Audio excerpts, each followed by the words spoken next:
বলছিলাম, এইগুলো রয়েছে। তো এই সবকিছু প্রযুক্তি মিলিয়ে এই টাকার কথাটা, এবং বিশেষজ্ঞরা বলছেন আগামী 10 বছরে এই মূল্য বেড়ে দাঁড়াবে, তার মানে 2032-এর মধ্যে, এখন তো আরো বেশ খানিকটা সময় হয়ে গেছে, $2575 বিলিয়ন কাছাকাছি, অর্থাৎ আগামী 10 বছরে প্রায় 5.5 গুণ বৃদ্ধি পাবে। এইটা হচ্ছে একটা বিষয়। সুতরাং আমরা একটা জিনিস বুঝতে পারছি, সম্ভাবনা প্রচুর। মানে আমি এতক্ষণ পর্যন্ত যতটা কথা বললাম, মূলত কি কি হতে পারে, মানে অনেক কিছু হতে পারে। আমরা আগে যা ভাবিনি তাই হচ্ছে, আমরা আগে যা আমাদের চিন্তার মধ্যে ছিল না, অথবা আমরা সায়েন্স ফিকশনে পড়েছিলাম, সেই ঘটনাগুলো ঘটছে। কিন্তু সমস্যা কি আছে? প্রযুক্তির ব্যবহার হচ্ছে উৎপাদন শিল্পে। দেখুন, উৎপাদন শিল্পে আগেও অটোমেশন ছিল, এখনো অটোমেশন হচ্ছে, কিন্তু তফাৎটা কোথায় হচ্ছে? তফাৎটা ঘটছে যে এখন যে অটোমেশন হচ্ছে সেটা বুদ্ধিমত্তাযুক্ত অটোমেশন। অর্থাৎ এখন আপনি ম্যানুফ্যাকচারিং ফ্লোরে এমন একটা যন্ত্র ব্যবহার করতে পারবেন, যে যন্ত্র পুরো ফ্লোর ঘুরে ঘুরে অন্যান্য মেশিনে কোনো প্রবলেম হচ্ছে কিনা সেটা দেখতে পারবেন, এবং সেই অনুযায়ী কোথাও একজন সুপারভাইজার আছে, সেই সুপারভাইজারকে রিপোর্ট করতে পারবেন। এমন একটা রোবট বানাতে পারবেন, বা আছে, জাপান বা কোরিয়ার ব্যবহার করছে এই ধরনের রোবট, যে রোবট একটা রেস্টুরেন্টের কিচেনে গিয়ে খাবার নিয়ে সেটা পৌঁছে দিতে পারবে যে কাস্টমার তার টেবিলে। তার জন্য কিন্তু তাকে রেস্টুরেন্টের ওই যে রাস্তাটা, টেবিল পর্যন্ত, রান্নাঘর থেকে টেবিল পর্যন্ত রাস্তা, এটা তাকে হেঁটে খাবার নিয়ে এসে নামিয়ে দিতে হবে, এবং সেইখানে যত রকম অবস্টাকল আসবে সেটার পাশ দিয়ে অতিক্রম করে আসতে হবে। আমাজন তার ওয়্যারহাউসে যে রোবট ব্যবহার করছে, এখন আমাজন ওয়্যারহাউসে আর কর্মী নিয়োগ করছে না। যে রোবট ব্যবহার করছে, সেই রোবট যে কোনো জিনিসপত্র আসলে সেই জিনিসকে তুলে নিয়ে গিয়ে একটা কোনো যে শেলফ আছে, সেই শেলফগুলোতে শ্রেণীবদ্ধভাবে রাখতে পারবে। অর্থাৎ যেখানে তার মোবাইল ফোনের পার্সেলগুলো রাখা দরকার সেখানে সেটাই রাখবে, আর যেখানে বই রাখা দরকার সেই শেলফে বই রাখবে, ঘেঁটে ফেলবে না। এটা আগে মানুষ করতো, এখন আমাজনে রোবট করছে। সুতরাং আমি উৎপাদন শিল্প বললাম, তারপরে এটা রিটেল শিল্পেও একইভাবে ঘটছে। এবং এই রিটেল শিল্পে যে ঘটছে, যেমন এখন এই মুহূর্তে ইউরোপ বা আমেরিকার অধিকাংশ ডিপার্টমেন্টাল স্টোরে মানুষ ক্যাশিয়ার নেই। এই ডান দিকে একটা ক্যাশ মেশিনের ছবি, আর এটা তো একটা ওই রোবট ঘুরে ঘুরে বিভিন্ন কাজ করছে। এই যে ডান দিকে যে ক্যাশ মেশিনের ছবি, আপনি জিনিসপত্র নিলে বাস্কেটে, যেমন স্পেন্সার বা কোনো একটা ডিপার্টমেন্টাল স্টোরে আমরা করে থাকি, সেরকম নিয়ে গিয়ে আমি এখন আমার ক্যাশিয়ারের দরকার নেই, এইরকম একটা প্ল্যাটফর্মে আমি রাখবো প্রত্যেকটা জিনিস, সেটা ওয়েট হবে, তার দাম আমি স্ক্যান করব, এখানে স্ক্যানার আছে এই জায়গায় একটা, এবং সেই অনুযায়ী ক্যালকুলেট করবে। এবং তারপরে সেটাকে আমার আবার ডান দিকে রাখতে হবে, মানে বাঁ দিক থেকে তুলে ডান দিকে রাখতে হবে। আমি যদি নিয়মের বাইরে কিছু করি, সঙ্গে সঙ্গে মেশিন এমন একটা সব নয়েজ তৈরি করবে যে যদি সিকিউরিটিতে কেউ থাকে সেই সঙ্গে সঙ্গে চলে আসবে। সুতরাং এইটা একদম করা হচ্ছে, এটা একটা আর্টিফিশিয়াল ইন্টেলিজেন্সের যন্ত্র। মেশিন লার্নিং একে বলা যাবে না, মেশিন লার্নিং আরেকটু উদাহরণ আমি পরে দিচ্ছি, কিন্তু আর্টিফিশিয়াল ইন্টেলিজেন্স যন্ত্র। এবং এখন এই যে বললাম যে ডিপার্টমেন্টাল স্টোরগুলোতে কোনো ক্যাশিয়ার নেই, শুধুমাত্র কিছু ওই সিকিউরিটি দেখার জন্য 2-4 জন লোক থাকে, আর সহায়তা করার জন্য 1-2 জন লোক থাকে। সুতরাং এতগুলো মানুষ আর লাগছে না। অফিস অটোমেশন, এই সমস্ত কাজ যা যা লিখেছি, ফাইন্যান্স অ্যান্ড বাজেটিং, রিক্রুটমেন্ট কি দরকার? কিছু বায়োডাটা দেখে কে ভালো, কার বায়োডাটা ভালো, কার বায়োডাটা খারাপ, মেশিন বলে দেবে, এআই বলে দেবে। সুতরাং লাগবে না। পরে হয়তো একজন একদম ম্যানেজার, মানে টপ ম্যানেজার লেভেলের কেউ ইন্টারভিউ নিতে পারে, কিছুদিন বাদে ইন্টারভিউটা চ্যাটবট দিয়ে নেওয়া হতে পারে। ইন্টারভিউয়ের আনসার দেখে তাকে বিশ্লেষণ করে এআই বলে দেবে এ হচ্ছে সবচেয়ে সুটেবল এমপ্লয়ি, রিক্রুটমেন্ট হয়ে যাবে। সিকিউরিটি লাগবে না, এখন সিকিউরিটি সিস্টেম প্রায় লাগে না বললেই চলে, শুধু বাজার বাজলে কাউকে দৌড়ে আসতে হবে, সেই লোকটাকে শুধু দরকার, সিকিউরিটি দরকার নেই। টাস্ক প্রজেক্ট ম্যানেজমেন্ট আপনারা শুনেছেন, আমি আবার পরে আসবো, টিসিএস 12,000 কর্মীকে ছাঁটাই করছে, লাগবে না। সব কিন্তু টিসিএস যাদের ছাঁটাই করছে সব কিন্তু মিড লেভেল কর্মী, মানে লোয়ার লেভেল নয়, একদম মিড লেভেল ম্যানেজারিয়াল লেভেলের কর্মী। প্রকিউরমেন্ট লাগবে না, ব্যাক অফিস অটোমেশন বহুদিন হলো লাগে না, ফ্রন্ট ডেস্ক অটোমেশন হয়ে যাচ্ছে, রিসেপশনিস্টের কাজ একজন হিউম্যানয়েড রোবট করে দেবে, তার বেশি কাজ কি? কমিউনিকেশন, চ্যাটবট ইত্যাদি আছে, আমরা অনেকেই ব্যবহার করি আজকাল, যখন এয়ারলাইন্সের টিকিট বা এমনকি আমি তো দেখছি মানে অ্যাকোয়াগার্ড কিনতে গেলেও আমার কাছে কোনো মানুষ আসছে না, মানে কোনো কিছুতে, সেই চ্যাটবটের সঙ্গে আলোচনা। এয়ারটেলের একটা ওই এতে মানে ফরেন ট্যুরের জন্য একটা কার্ড নিয়ে গেলাম, সেখানে প্রবলেম হয়েছে, ফিরে এসে কমপ্লেন করছি কোনো মানুষের সঙ্গে যোগাযোগ করার উপায় নেই, চ্যাটবট, সেখানেও চ্যাটবট। সেগুলো কতটা কম বুদ্ধিমান বেশি বুদ্ধিমান এইটুকু তফাৎ, কিন্তু ওটা চ্যাটবট। সাধারণভাবে এইগুলো হচ্ছে এখনো পর্যন্ত খুব একটা বুদ্ধিমান নয়, তার লার্নিং ক্যাপাবিলিটি ভীষণ কম, কিন্তু চ্যাটবট। তারপরে analytics and reporting, remote workforce, e signature solution, সবকিছু এখন এআই দিয়ে হচ্ছে। সুতরাং কাদের কাদের কর্মসংকোচন হবে? কারখানার কর্মী, অফিস কর্মী হচ্ছে, ওয়্যারহাউস কর্মী, data entry operator, cashier, travel agent. Travel agent তো এজেন্সি তো প্রায় উঠেই গেছে, শুধু ওই সরকার বলে বলে বামারলারি এখনো বোধহয় বেঁচে আছে, তাও ওদের অধিকাংশটাই হচ্ছে পুরোটাই অনলাইন, প্রায় লোক নেই। কিন্তু যেটা হচ্ছে দেখুন, মানে এগুলো কিছু ডেটা, একটু পুরনোই ডেটা, তাও বলার যে অ্যাকাউন্টিং সেক্টরে সবচেয়ে বেশি 49% ডিসপ্লেসমেন্ট হবে বাই 2030 এই অটোমেশন টেকনোলজি। আর চীনে অ্যারাউন্ড 72 মিলিয়ন জব চলে যাবে সার্ভিস সেক্টরে কিন্তু, যেগুলো চলে যাবে, এবং 2037-এর মধ্যে এগুলো সব রিপ্লেস হয়ে যাবে বাই এআই। এখন কি ঘটবে দেখুন, এই যে শ্রমিক যারা বা কর্মী যারা, শ্রমিক তো বলবো না, শুধু কর্মী যারা, যাদের কর্মচ্যুতি ঘটছে, অনেকেই দেখবেন বলছে যে কিছু না, অতীতে কম্পিউটার আসার সময় এরকম শোরগোল পড়েছিল এবং কিছুই হয়নি, মানুষ নতুন কাজ বেছে নিয়েছে, নতুন ভাবে তারা কাজে যুক্ত হয়েছে। এটার পক্ষে বিপক্ষে অনেক মতামত আছে। আমি যে কথাটা বলতে চাইছি যে অতীতেও যখন প্রত্যেক সময় প্রযুক্তি যখন এসেছে তখন আগের প্রযুক্তিকে রিপ্লেস করেছে।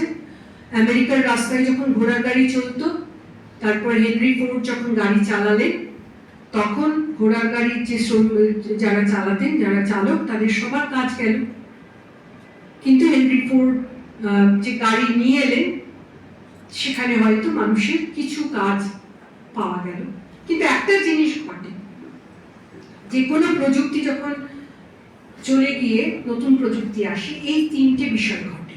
এক হচ্ছে যে শ্রমিকরা তারা কি করবে, যারা কর্মচ্যুত হলো, তারা হয় অন্য জায়গায় যাবেন অন্য ধরনের কাজ করতে, এরকম একটা হতে পারে, অথবা তারা ওই জায়গাতেই থেকে অন্য কিছু করার চেষ্টা করবেন। এবার অন্য কিছু যখন একটু কম স্কিল কাজ যখন করার চেষ্টা করবেন, কারণ একটা বয়সে এসে তো নতুন স্কিল তৈরি করা সম্ভব নয়, সুতরাং তখন তারা খুঁজে নিতে বাধ্য হবেন একটু কম স্কিলের যে কাজগুলো, মানে আর নো পেড জব যেটাকে বলে, অতটা টাকা পাবেন না, আগের মতো বেতন, একটু কম বেতন পাবেন।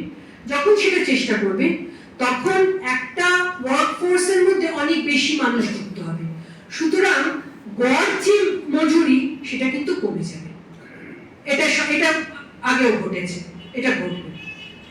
আর দক্ষ শ্রমিকের প্রয়োজন কমে যাবে, কারণ ওই জায়গায়, কারণ দক্ষতার যে কাজ, যেমন ধরুন আমরা একটা বলছি একটা জায়গায় যে তাঁত বস্ত্র যখন বোনা হতো, যে তাঁতি, তার যে দক্ষতা, সেই দক্ষতা কিন্তু টেক্সটাইল মিল আসার পরে কাজে লাগেনি। আমরা ওই দক্ষতার বাইরে বেরিয়ে এসে তাঁতের যে কাপড়ের যে কাজ, ওইটাকে আমরা একেবারেই আমাদের জীবন থেকে সরিয়ে দিয়েছি। আমরা এখন টেক্সটাইল মিলের যে জামা কাপড় তৈরি হয় সেটাকে ব্যবহার করি। সুতরাং আমাদের অভ্যাসে পরিবর্তন হয়েছে।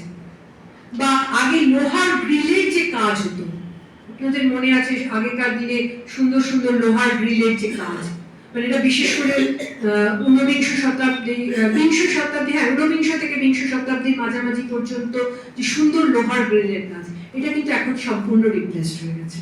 তাহলে এই সব জায়গায় দক্ষতা সেটা আর প্রয়োজন থাকবে না।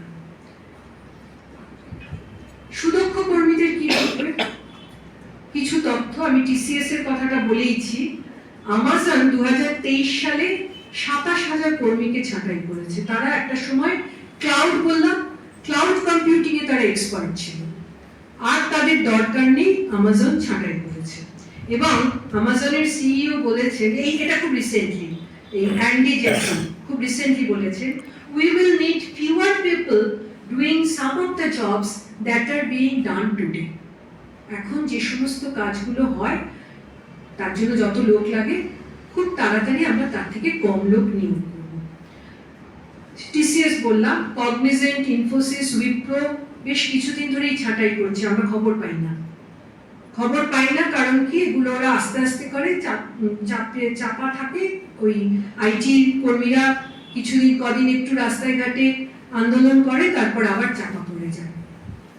টিসিএস একসঙ্গে করছে বলে এত হইল। সেলসফোর্স বলেছে এআই এর জন্য, সেলসফোর্স তাদের আইটি বা অন্যান্য জায়গাতে বলেছে তার যে আর্টিফিশিয়াল ইন্টেলিজেন্সের জন্য তাদের নিয়োগ করছে। সুতরাং এই জায়গায় আমার বলা যে অতীতে কিছু কিছু ক্ষেত্রে, আমি উদাহরণ দিলাম, তাঁত বস্ত্র বললাম বা লোহার গ্রিল বললাম, স্টেনলেস স্টিল এসে যাওয়ার পর লোহার গ্রিলের প্রয়োজন ফুরিয়ে গেছে। এই যে জায়গাগুলো যেখানে দক্ষ শ্রমিকের প্রয়োজন আমাদের ফুরিয়েছে, এবারে এমন একটা জায়গায় আসছে যেখানে মানুষ তার বুদ্ধিমত্তা প্রয়োগ করে কাজ করত, সেখানেও আমরা এখন যন্ত্রকে ব্যবহার করছি। অতীতে কিন্তু তা হয়নি।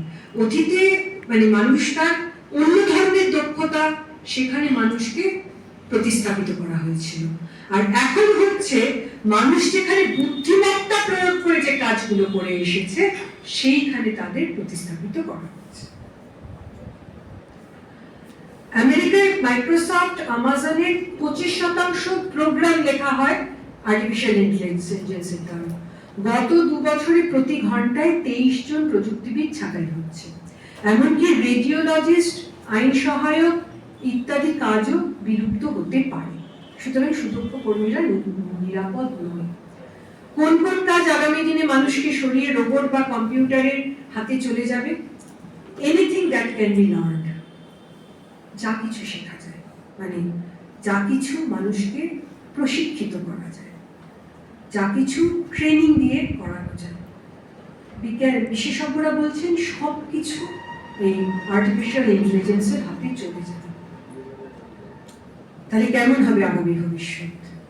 আমাদের যারা তরুণ প্রজন্ম, এই টিসিএস এই খবরটা দেওয়ার পরে আমি দেখছি ফেসবুকে ঝড় উঠে গেছে। এক কথা বলছে যে হবে না কেন এদের চাকরি যাওয়া, এদের পরেরটাই skilling, reskilling, survival of the fittest. আপনারা যদি জাতীয় শিক্ষানীতি নিয়ে খবর রাখেন বা পড়েন, দেখবেন জাতীয় শিক্ষানীতিতে এই কথাগুলোই বলা হয়েছে। স্কিল, নলেজ, জ্ঞান এখন প্রতিস্থাপিত হয়ে যাচ্ছে স্কিল দ্বারা, দক্ষতা। অর্থাৎ আপনি ছোটবেলা থেকে বড় হয়ে স্কুল কমপ্লিট করলেন, গ্র্যাজুয়েশন করলেন, কেউ কেউ পোস্ট গ্র্যাজুয়েশন করলেন, কেউ কেউ পিএইচডি পর্যন্ত করলেন, যথেষ্ট নয়। আপনাকে প্রতি মুহূর্তে নিজেকে স্কিলিং করতে হবে, রিস্কিলিং করতে হবে, আপস্কিলিং করতে হবে। এই হচ্ছে এখনকার ভাষা। অর্থাৎ আপনার যদি বয়স এই মুহূর্তে 50 হয়ে থাকে, আপনি হয়তো ভাবছেন 10 বছর পর আপনি রিটায়ার করে সুখে থাকবেন। এই জিনিসটা হতেই পারে আগামী 5 বছরের মধ্যে আপনাদের হবে না, কারণ আপনারা সবাই সরকারি কর্মী, এখনো হওয়ার সম্ভাবনা কম। কিন্তু প্রাইভেটে যারা আমাদের ছেলেমেয়েরা আছে, হতেই পারে 5 বছরের মধ্যে তাদের কাছে খবর এলো তোমার চাকরি থাকবে না, কারণ তোমার স্কিল আমার কোম্পানির সঙ্গে ম্যাচিং নয়। এইটা আসবে। তাহলে স্কিলিং, রিস্কিলিং, আপস্কিলিং কে করবে? এদের এখানেও আবার ওই যে জাতীয় শিক্ষানীতি বললাম, এটা আমার নাম মানে সময় দিচ্ছি কিন্তু বলার লোভ সামলাতে পারছি না। জাতীয় শিক্ষানীতি এমন সময় তৈরি করে দিচ্ছে আমাদের ছেলে মেয়েদের জন্য, সরকার আপনার রিস্কিলিং, স্কিলিং, আপস্কিলিং খরচ চালাবে না। যে কোম্পানি আপনাকে ছাঁটাই করতে যাচ্ছে সেও কিন্তু আপনার রিস্কিলিং, আপস্কিলিং এর খরচ দেবে না। এই দায়িত্ব আপনার। যে কর্মী, যে তরুণ কর্মী, যে এতটা লেখাপড়া শিখলো, দিয়ে একটা কিছু শিখলো, শিখে সে একটা চাকরি পেল, 15 বছর পরে তাকে বলা হলো এই skill not matching with our companies requirement, so you may go now, তখন তাকে কিন্তু নিজেকে রিস্কিলিং করতে হবে, নিজের পয়সা আপস্কিলিং করতে হবে। এবং আপনারা সবাই জানেন যে কত খরচ করে এক একটা প্রাইভেট জায়গা থেকে এই সমস্ত স্কিলিং, রিস্কিলিং, আপস্কিলিং এর জন্য। সেই জন্য এখন ওই জাতীয় শিক্ষানীতি এবং শিক্ষা ব্যবস্থার প্রতিটা মুহূর্তে একটা কথা বলা হচ্ছে, লাইফ লং লার্নিং। সারা জীবন ধরে শিখো, তোমাকে শিখতেই হবে। এবং পরবর্তীকালে সার্ভাইভাল অফ দ্য ফিটেস্ট, এটা বলা হয়নি, এটা আমার যে সংযোজন, যে সেই বেঁচে থাকবে যে এখানে ফিটেস্ট হয়ে থাকবে। সুতরাং সার্ভাইভাল অফ দ্য ফিটেস্ট, এটাই হচ্ছে আগামী দিনের ভবিষ্যৎ। ছোট্ট একটু সময়, 10 মিনিট আপনাদের শুনতে অসুবিধা নেই তো? এইটা না বললে অসম্পূর্ণ থাকবে। তার কারণ আমি বললাম যে শুধুমাত্র ওই কাজে থেমে যায়নি, সৃজনশীলতার চেষ্টাও করা হয়েছে। কারণ একটাই মাত্র মানুষের গুণ ছিল যেটাতে যন্ত্রকে করা যাবে না। আমি তার আগে বলেছি anything that can be learned. আপনি ভালো ছবি আঁকতে পারেন, সেটাকে আপনার ইমাজিনেশন, মানুষের সৃজনশীলতা, সেটাকে উন্নততর করা যায়। কিন্তু অনেকটাই সৃজনশীলতা যেটা মানুষ তার জন্মের সঙ্গে নিয়ে আসে, সেটাকে তো উন্নত করা যায়। সেটাকে তো আর নতুন করে কাউকে, মানে আমি গান গাইতে পারি না, আমার গলাকে এমন করে দেওয়া হলো আমি একেবারে লতা মঙ্গেশকরের মতো গান গাইতে পারলাম, এটা তো সম্ভব নয়। সুতরাং এই যে জায়গাটা, সেখানেও এবার এআই, মেশিন লার্নিং হাত দিয়েছে। সেখানে হচ্ছে একটা আমি উদাহরণ দিয়েছি, machine learning, natural language processing মিলিয়ে আসছে চ্যাট জিপিটি, এটা আমি পরে আসছি। এই 2014 সাল নাগাদ ইয়ান গুডফেলো নামে এক ভদ্রলোক, তিনি একটা নতুন ধরনের আর্টিফিশিয়াল নিউরাল নেটওয়ার্ক তৈরি করলেন, যেটাকে বলা হয় জেনারেটিভ এআই বা সৃজনশীল এআই। এই যে সৃজনশীল এআই, সেটা কি করে, তারা দুটো নেটওয়ার্ক, আমি খুব সাধারণ সহজ উদাহরণ দিচ্ছি, দুটো নিউরাল নেটওয়ার্ক চালায়। একটা নিউরাল নেটওয়ার্ক একটা কিছু, ধরুন গান, একটা গান তৈরি করবে, আর একটা নিউরাল নেটওয়ার্ক সে বলবে ওইটা কতটা গান ঠিকঠাক হলো, সেই দিক তার উপর স্কোরিং করবে, করে আগের নিউরাল নেটওয়ার্ককে বলবে, আগের নিউরাল নেটওয়ার্ক আবার সেটাকে রিফাইন করবে। সুতরাং এই যে এখন সম্ভব যে আমি বললাম, এটা হয়েছে ইনফ্যাক্ট জন লেনন যে গানটা গাননি, সেই গানটাই জন লেননের গলায় গাওয়ানো হয়েছে এই অ্যাডভার্সারিয়াল নেটওয়ার্ক দিয়ে। অর্থাৎ দুটো নেটওয়ার্ক এরকম ভাবে একজন তৈরি করবে আর একজন ফিডব্যাক দেবে, এই করে করে তারা এমন একটা কিছু তৈরি করবে যেটা জন লেননের গাওয়া গানের মতোই, জন লেননের কণ্ঠের মতোই লাগে। তার আগে জন লেননের কণ্ঠ বা গান ইত্যাদি দিয়ে ওই নেটওয়ার্কগুলোকে প্রশিক্ষিত করে রাখা হয়েছে। এই হচ্ছে নতুন সৃজনশীল আর্টিফিশিয়াল ইন্টেলিজেন্স, যেটা চ্যাট জিপিটি এখন করে। আর অনেক উন্নততর, আমি খুব সাধারণ উদাহরণ দিয়েছি, আর অনেক উন্নততর নেটওয়ার্ক তৈরি হয়েছে, নিউরাল নেটওয়ার্ক এখন, যেটা এখন এই কাজটা করছে। তার মানে চ্যাটজিপিটির আসল মানে তলায় আছে জিপিটি 2, 3, 4 এইরকম ভাবে এগোচ্ছে। আসল যে অ্যালগরিদম গুলো সেইটাকে বলছি। চ্যাটজিপিটি শুধুমাত্র এই যেটা আপনারা ব্যবহার করেন সেই আপনার সঙ্গে যোগাযোগের যে ওয়েবসাইটে সেটাকে চ্যাটজিপিটি বলা হয়, ওয়েবসাইট বা অ্যাপ বা যেটাই বলা হয় সেটাকে বলা হয়। সুতরাং এই যে সৃজনশীল যান্ত্রিক বুদ্ধিমত্তা, এরা কি সত্যি সৃষ্টি করছে? সত্যি করছে না। তাহলে আমি আসছি পরের একটা উদাহরণে আসবো। তাহলে এটা কি করে হচ্ছে? চ্যাটজিপিটি বা জিপিটি কি করে কাজ করছে? এই যে আমি আগে বললাম আপনি অনেক কিছু আপলোড করে রেখেছেন, আমরা সকলে মিলে সবাই মিলে প্রচুর পরিমাণে ইংরেজি কবিতা, গল্প, ইংরেজি আমার নিজের লেখা, ইংরেজিটা আগে বলছি, অনেক কিছু আপলোড করে রেখেছি। সব বিভিন্ন ধরনের কলেজ, বিশ্ববিদ্যালয়, ফাইন্যান্সিয়াল কোম্পানি, লয়াররা, আইনজ্ঞরা, তারা নানা রকম কিছু মতামত। এখন দেখবেন এমনকি প্রত্যেকটা কোর্টের নির্দেশ নিয়েও কিছু না কিছু আলোচনা আসছে।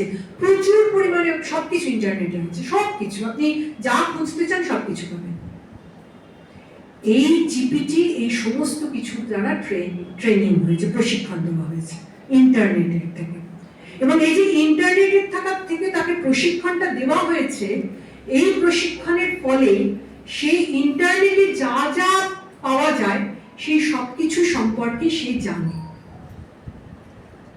এবং এই জিপিটি তারা যখন দরকার, যখন প্রয়োজন, এই জিপিটি 4 যেটা, তাকে খুব খুব শক্তিশালী কম্পিউটার দ্বারা, আমার কাছে এক্স্যাক্টলি কনফিগারেশন এখন নেই, খুব শক্তিশালী কম্পিউটার দ্বারা প্রশিক্ষণ দেওয়া হয়েছে 3 মাস ধরে। কিন্তু যদি এমনি সাধারণ একটা কম্পিউটারের দ্বারা করা হতো, তাহলে অন্তত সাধারণ কম্পিউটার একটু শক্তিশালী সেন্ট্রাল প্রসেসিং ইউনিট দিয়ে করা হতো, তাহলে 172 বছর সময় লাগতো। এই কনফিগারেশনে আমি যাচ্ছি না, কিন্তু এটা হচ্ছে জিপিটি করেছে। আর একটা করেছে, সেটা হচ্ছে এই যে আপনি যখন চ্যাটজিপিটির সঙ্গে ইন্টারাকশন করেন, ও প্রতি মুহূর্তে সেটা থেকে শেখে। এটাই হচ্ছে লার্নিং। শিখে ও নিজেকে আপডেট করছে। আমি দুটো উদাহরণ দেব। একটা হচ্ছে, আমি ওকে বলেছিলাম write a poem on rain, ও আমাকে একটা ইংলিশে কবিতা দিয়েছিল, সেটা আমি এখন বলছি না। তারপরে বললাম রাইট, এটা 2022 সালে বলেছি, 22 না 23 সালে, সরি, জিপিটি বেরোনোর, চ্যাটজিপিটি আসার ঠিক পরপরই। তারপর আমি বললাম যে right a poem on rain in Bengali. আপনারা দেখুন, আমি একটু 2 লাইন পড়ি। ভোরে এসে পড়ে পৃথিবীর উপর, ভেসে যায় মনের সকাল সরবর, গগনে ঘাসের মাঠ মিশে যায়, পাখিরা গান গাই ভালোবাসা। বুঝতেই পারছেন কবিতার মান কিরকম। এই 2025 সালে আমি তাকে আবার বললাম right a poem on rain in Bengali. এটা বললো, মেঘের কোলে বাজে সুর, বৃষ্টি নামে টুকটাক, পথের ধারে কদম ফুটে, সজল হাওয়া ঝিরি ঝিরি চা। মানে আগের থেকে ভালো হয়েছে। কেন বলুন তো? কারণ জিপিটির কাছে প্রচুর পরিমাণে ইংরেজি লেখা আছে। জিপিটি সেটা নিজেকে প্রশিক্ষিত করতে পারছে ইংরেজি দিয়ে। বাংলা তো সেভাবে নেই প্রায়, মানে বাংলা খুবই কম। মানে ইংরেজির তুলনায় ইংরেজি যদি বোধহয় 67% আছে, এরকম একটা স্ট্যাটিস্টিক্স। সেখানে বাংলা 1%-এরও কম আর কি, বা জাস্ট 1% এদিক ওদিক হবে। তো এই কারণে বাংলায় তার প্রশিক্ষণ ভীষণ কম, ভীষণ খারাপ। কিন্তু নিজেকে রোজ আপগ্রেড যে করছে, উন্নততর করছে, সেটা আপনারা এটা দেখে, দুটো কবিতা দেখে বুঝতে পারবেন। আর একটা বিষয় হচ্ছে, তার মানে একটা হচ্ছে প্রশিক্ষণের জন্য কি ধরনের ডেটা আমি দিতে পারবো, কি ধরনের ডেটা দিতে পারছি, তার উপর নিজেকে আপডেট করছে। দ্বিতীয় একটা আমি করলাম এইবারে, আমি ওই চ্যাটজিপিটিকে বললাম যে আমাকে একটা ডাক্তারের ছবি দেখাও। তো আমাকে এই ছবিটা দিল। দ্বিতীয়বার বললাম এই একই ধরনের আর একটা ছবি দিল। দুটোতেই দেখবেন, মানে আমি একটাই দেখিয়েছি, কারণ দুটোতেই হচ্ছে একজন পুরুষ ডাক্তার একজন মহিলা পেশেন্টের চিকিৎসা করছে। দেখবেন আমাদের যদি আমাদের মেয়েরা কেউ ডাক্তার থাকে, তারা আপনাকে নিশ্চয়ই বলবে যে হাসপাতালে চিকিৎসা করতে গেলেই রুগীরা তাদের বলে যে এই যে দিদি ডাক্তারকে ডেকে দিন তো। আমাদের ডাক্তার মেয়েদের এরকম অভিজ্ঞতা আছে, কারণ তাদের কেউ ডাক্তার ভাবে না, নার্স ভাবে। দেখুন জিপিটি কিন্তু ঠিক একই রকম ভাবে এই ধারণাটাই বহন করছে যে ডাক্তার পুরুষ হয়। তো আমি তখন জিপিটিকে জিজ্ঞেস করলাম যে ডাক্তার কি শুধু পুরুষরাই হয়?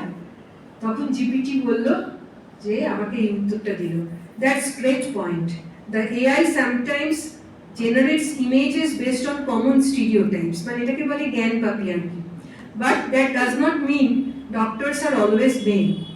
যাই হোক, এরপর আর পড়ছি না। ও বলেছে আমাকে আমার একটা ছবি করে দিতে পারে। তো তার মানে এই নয় যে কম্পিউটার বা রোবট এরা এখনো সৃষ্টি করতে পারে।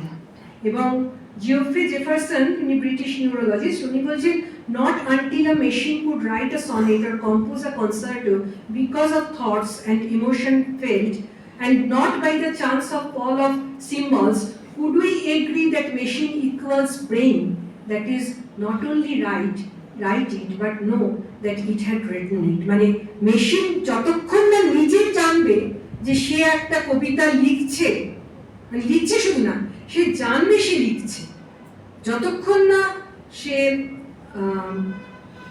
জানবে যে সে আবেগটাকে অনুভব করতে পারবে, ততক্ষণ আমরা বলতে পারি না যে মেশিন সৃজনশীল। তার মানে মেশিন কখনোই ওই রকম বলতে পারবে না। আমি এই উদাহরণটা দিই, রাত্রি প্রভাতিল উদিল রবি ছবি পূর্ব উদয় গিরি ভালে। মানে আমার যেখানে সূর্য উঠছে সেটাকে যে কারোর কপালের মতো দেখতে লাগছে, যেখানে একটা সূর্যের টিপ পড়া, লাল টিপ পড়া, এই কল্পনাটা মেশিন করতে পারে না, যদি না আমরা এটা ওকে প্রশিক্ষণ দিই। কিন্তু আমি যেটা বলতে চাইছি, আমার লাস্ট পয়েন্ট, ঠিকই মেশিন পারবে না, কিন্তু এরকম তো হবে না যে আমরাই সৃষ্টি করতে ভুলে যাব।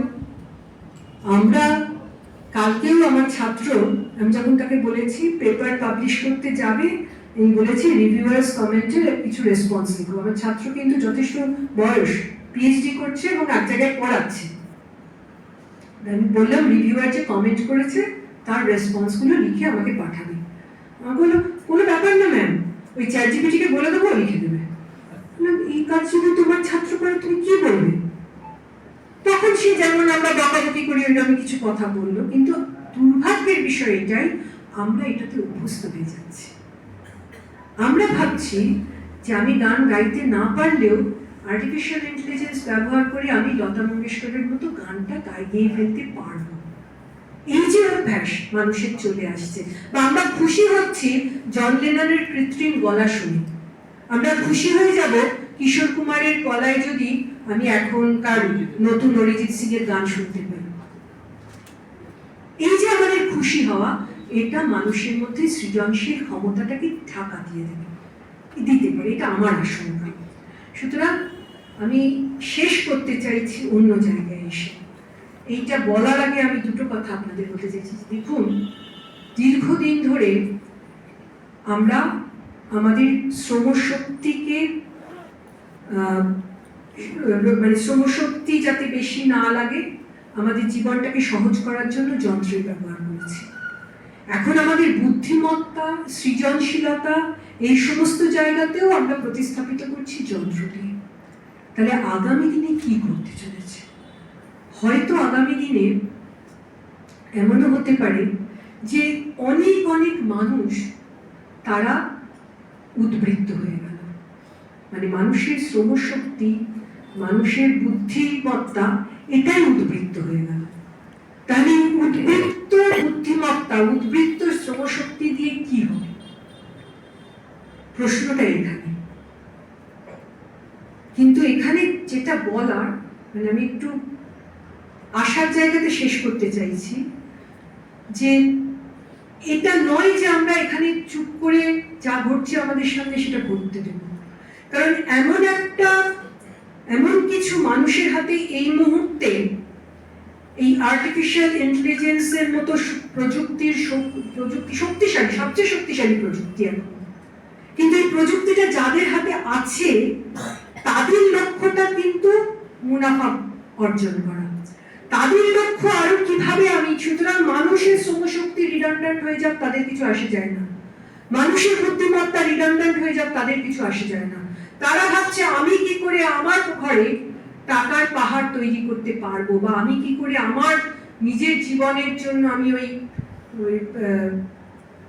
বাড়ি গাড়ি কয়েক কোটি টাকার গয়না পরে বিয়ে ইত্যাদি, মানে যা কিছু হচ্ছে আমাদের দেশে আপনারা সবাই জানেন, আমার বলার কিছু নেই নতুন করে, কিন্তু কি করে এটা পারবো তাদের কাছে, অর্থাৎ সেই পুঁজিবাদী সমাজে কিছু মানুষের হাতে প্রচুর পরিমাণে অর্থ জমবে, আর কিছু মানুষ যারা আমাদের একদম তলায় পড়ে থাকবে, যাদের আমরা উদ্বৃত্ত হিসেবে ঘোষণা করতে বাধ্য হব, তারা কিভাবে বেঁচে থাকবে আমাদের সমাজে?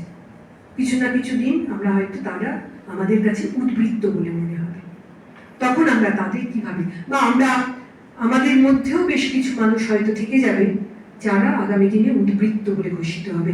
কিছু মানুষ যারা ওই একেবারে উপরে যারা আছে তাদের ঘিরে থাকবে যে সমস্ত মানুষ, তারা হয়তো আগামী দিনে ওই আর্টিফিশিয়াল ইন্টেলিজেন্সের অ্যালগরিদম তৈরি করবে, কিছু হাই পারফরমেন্স কম্পিউটার তৈরি করবে, সব করে বেঁচে থাকবে। সুতরাং এই জায়গায় দাঁড়িয়ে যেটা অ্যানথ্রোপোলজির অধ্যাপক ক্রিস্টিন জে ওয়েলি বলছেন, দেখুন এটা বলার আগে আর একটা কথা, যে প্রযুক্তিকে আমরা থামিয়ে রাখতে পারি না, প্রযুক্তির অগ্রগতিকে আমরা শুধু ঠিক করতে পারি যে কিভাবে প্রযুক্তি ব্যবহার হবে, এটা কিন্তু আমরা ঠিক করতে পারি। এটা যদি আমরা কারোর হাতে ছেড়ে দিই তাহলে প্রযুক্তির ব্যবহার আমাদের ভালোর জন্য হবে না। The right question then is not whether technological innovation brings progress. এটা ঠিক প্রশ্ন নয় যে প্রযুক্তি আমাদের জীবনে উন্নতি নিয়ে আসবে কিনা, আনবে, but who initiates the process of technological transformation, কে তার সূচনা ঘটাচ্ছে, and for what ends, কিসের জন্য, and who stands to benefit or lose from such changes, কে এমন জায়গায় দাঁড়িয়ে আছে যার উপকার হবে এবং কাদের ক্ষতি হবে, এই বিবেচনাটা যে কোনো সমাজে সবচেয়ে বেশি প্রয়োজন। সুতরাং আমরা যদি এই জায়গায় দাঁড়াতে না পারি একত্রিত হয়ে, যতই হোক এখনো পর্যন্ত সামগ্রিকভাবে মানুষের বুদ্ধিমত্তা এবং শ্রমশক্তি দুটোই এগিয়ে, সুতরাং আমরা যদি এই দাবিটা করতে না পারি যে প্রযুক্তি ব্যবহার হোক কিন্তু সেটা শুধু আমাদের স্বার্থেই হোক, তাহলে কিন্তু এই লড়াইটাতে আমরা হেরে যাব। এই পর্যন্ত আমার বলার, অনেক ধন্যবাদ, অনেকটা সময় নিয়ে নিয়েছি।